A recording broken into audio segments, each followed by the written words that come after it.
gjetë me ujë, s'ta kapi korrent.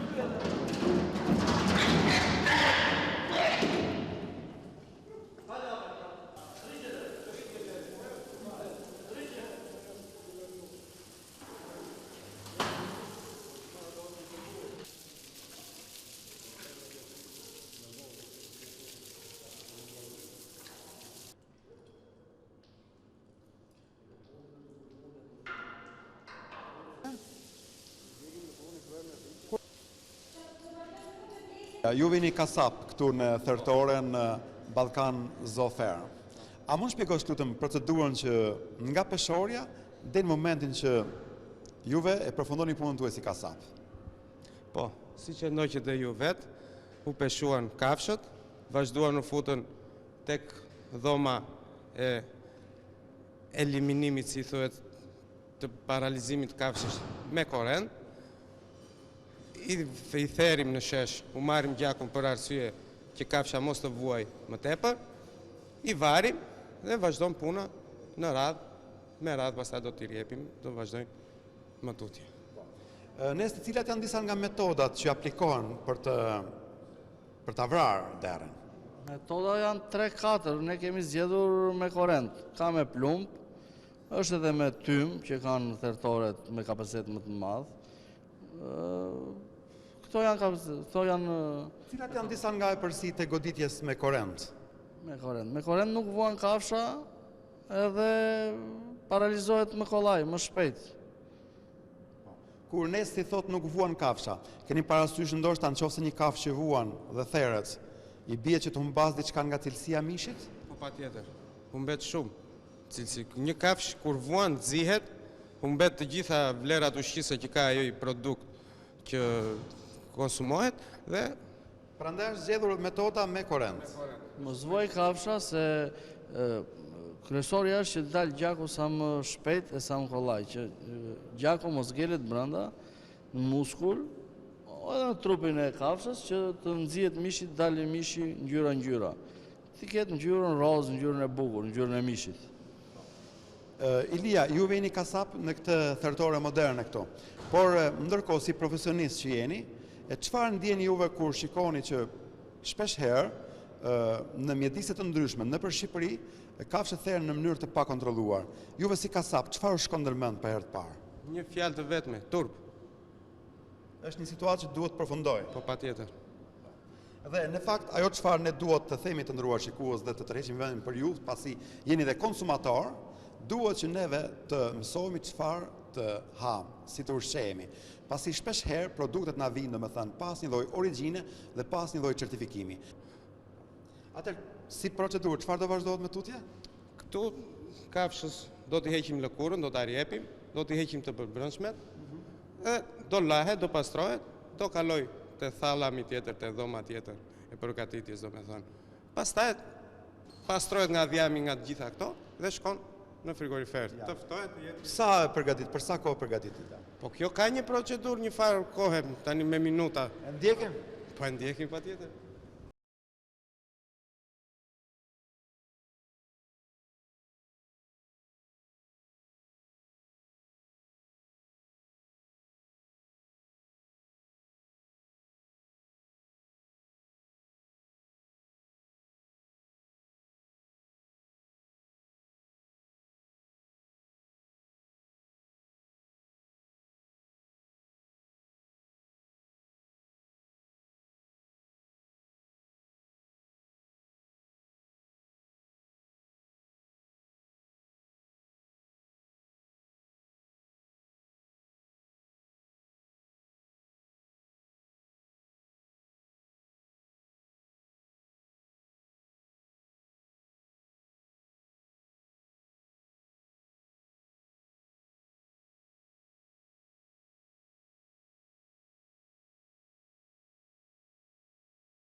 Këtu në mjediset e thertores, shumë dhoma, shumë ambiente. A mund të na shpjegosh lutem? Po.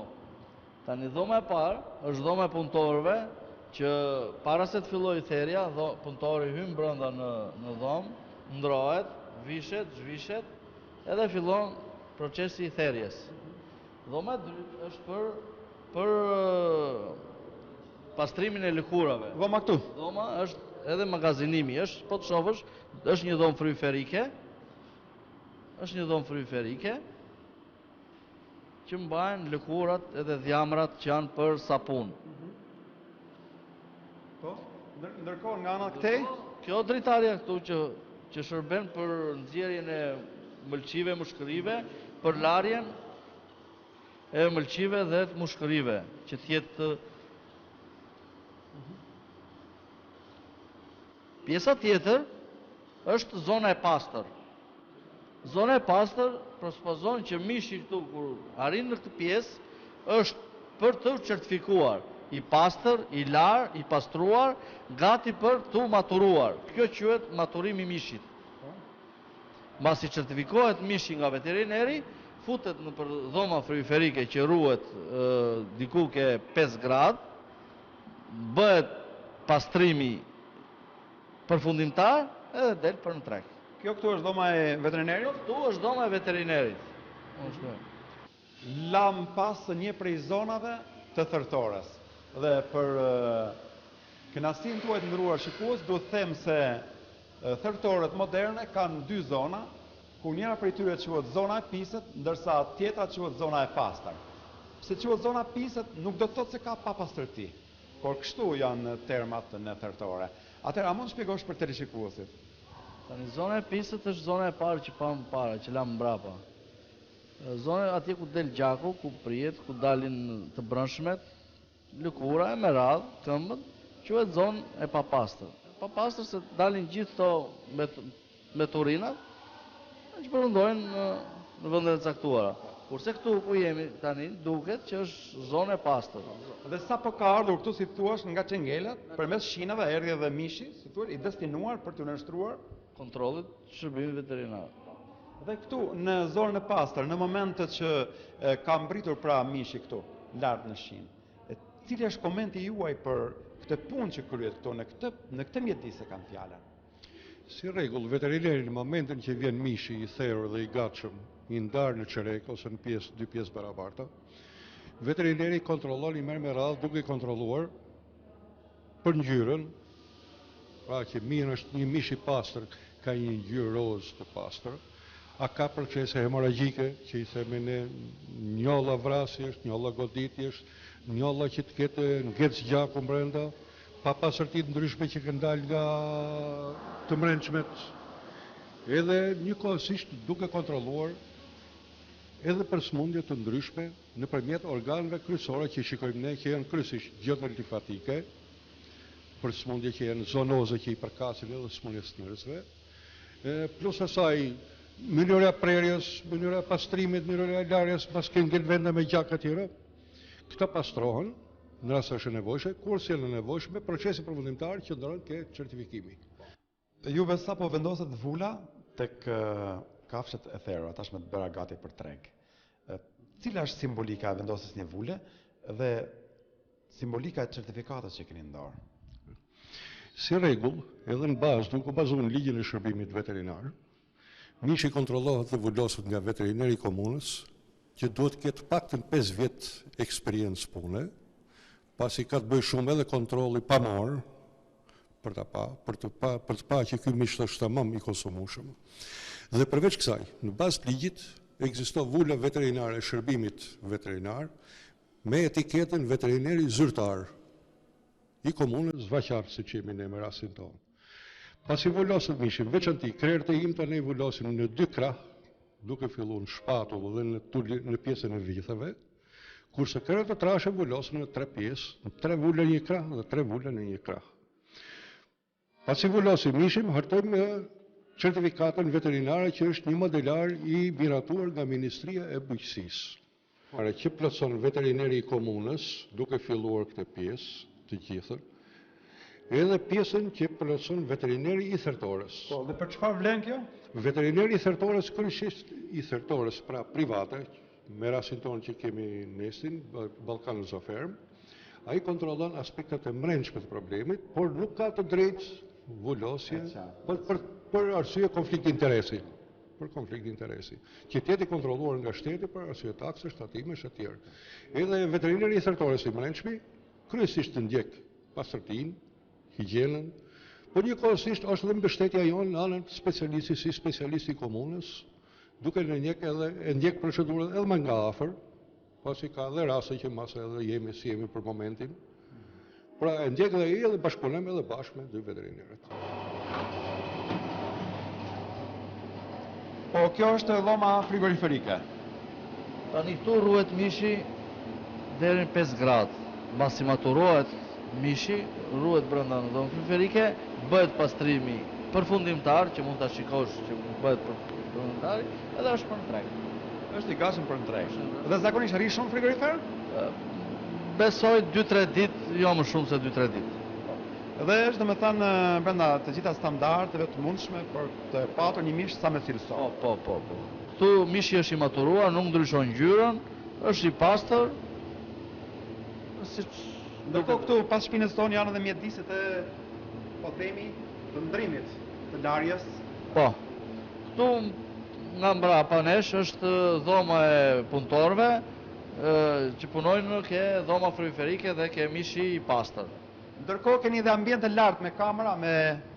Po, janë si për katë dytë, është administrata. Po i shoj? Shkoj. Se ndërkohë këtu e ka marrë mishi rrugën për në treg. Po. Nga kjo moment. Këtu është mishi që, kjo është zona e fundit, përfundimtare. Tu ku jemi ne. Tu peshohet dhe del për në treg.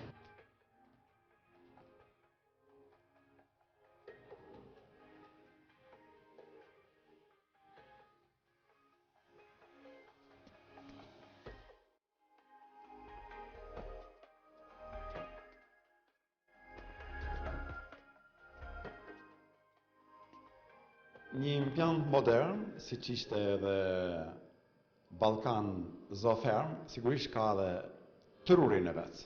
Dhe po themi këtu jemi në dhomën e monitorëve, ajo çfarë Dori është duke gjiruar, është gjithë çfarë shihet poshtë në mjediset tuaja dhe është situar gjithçka në nënvëzhgimin tuaj, po them të rrept për sa përket edhe vetë sigurisë ushqimore apo jo. Po patjetër, këtu është monitori, kamerat që vëzhgojnë 24 orë në 24 orë, është edhe qendra e zërit që për çdo gjë komunikojmë për ndonjë parregullsi, ndonjë defekt që shohim.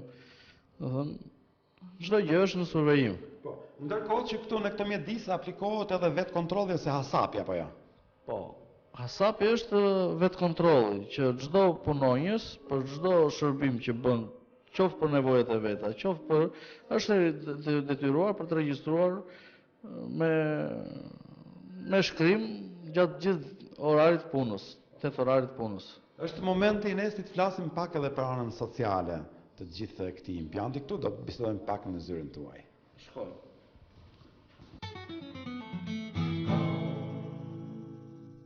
E sa është numri i punonjësve që punojnë me juve? Ne në kompaninë tonë janë punësuar 13 veta, 13 familjarë si mund të quash. Tu janë shofer, kasap, punëtor. Janë nga zonat për rreth? Kryesisht janë të zonës. Si që i pat, janë edhe 2 gra, kasape, kemi edhe 2 gra.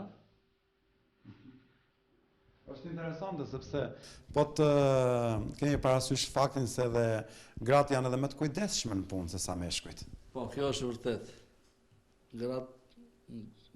Kompania jonë, gratë janë shumë më të kujdesshme se sa burrat. Kryesisht punën më të besuar, do të thënë më të pastër, më të besuar ja kushtojnë, ja japim atyre për të bërë. Dhe në fakt puna juaj këtu ka ndikuar ndjeshëm edhe në uljen e problematikave të papunësisë për të zbutur efektet sociale, pra janë familjarë që ushqehen përmes punës tuaj, përmes koncepteve që keni ndërtuar juve këtu në këtë fermë. Por a janë të siguruar njerëzit, a kanë sigurimet shëndetësore, nuk e di çfarë mund thuhet rreth kësaj. Po patjetër, siç i pat, janë të siguruar me distriktin, me kartonin, janë të instruktuar. Patjetër që janë edhe të siguruar. Të nderuar shikues, kemi rritur këtu në fund të emisionit Hapësirë Blerë për ditën e sotme, të cilin siç e pat e realizuam këtu në mjediset e Ballkan Zoo Farm, një fermë moderne, po them, një thertore moderne, sipas parametrave të Bashkimit Evropian, aty ku ne synojmë të shkojmë. Për sa i përket sigurisë ushqimore, ne si veterinerë, si specialistë edhe të vjetër, po të them, kemi kënaqësi të punojmë edhe me subjektet private që kanë krijuar standarde shumë të mira të punës. Duke filluar nga objektet, nga pastërtia, nga higjiena, nga kompleksi punojësve, nga veshmathet, nga siguria teknike e tjera. Përveç kësaj, unë si veteriner i komunës, që punojnë brenda kësaj komune, që merrem direkt me inspektimin e mallit që del nga këto thertore, jam i kënaqur për arsye se edhe shëndeti i kafshëve mbrohet me veterinerin e drejtorisë bujqësisë që ndjek shëndetin e kafshëve. Kurse unë si veteriner këtu që ndjek më shumë inspektimin e mishit, kontrollin e mishit, të mrençve atje, gjithçka na del e pastër, edhe kemi kënaqësi edhe ne të punojmë. Pasi janë siguruar qoftë mjetet e transportit, të sjelljes në thertore, mjetet e transportit që kalon mishin nëpër pikat e shitjes apo nëpër lokale apo diku, janë frigoriferik, të pastërt, inox, duke filluar bile të them edhe të aspektin tjetër që kemi patur dikur, që edhe i çengel dikur e kishin prej hekur i ndryshkur. Edhe të shikemi që ngel inoksi, gjithçka është me kushte shumë më të mira se sa ka qenë. Ishte kënaqësi që biseduam sot bashkë dhe dhatë mendimet e vlefshme në misionin tonë. Shumë faleminderit dhe juve zoti Marash, edhe kam kënaqësi që erdhët edhe u takuam e biseduam. Ju falenderoj shumë, ju uroj punë të mbarë zotë Nesti dhe suksese këtu në këtë thertore tuaja. Mirupafshim edhe mirash. Të nderuar shikues, këtu kemi përfunduar bashkë me operatorin Dori Lamçe. Ju lam takim javën tjetër, dhe atëherë mirupafshim së bashku në vendet e tjera të Shqipërisë.